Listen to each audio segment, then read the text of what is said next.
YSR Congress party అధికారం కోల్పోయి కేవలం 10 నెలలైంది.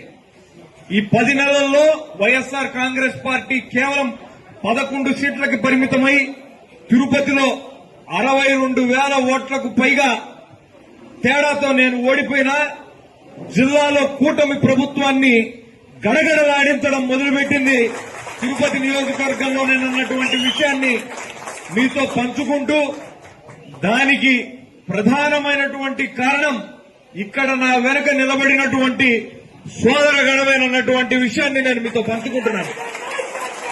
ఈరోజు వీరితో పాటుగా మీ అందరూ కూడా మాతో చేయి కలపడం కారణంగా రేపు వీళ్ల గుండెల్లో నిద్రపోయేటటువంటి పరిస్థితిని రాష్ట్రంలో తీసుకొని వస్తానన్నటువంటి విషయాన్ని నేను మీకు వాగ్దానం చేస్తున్నాను.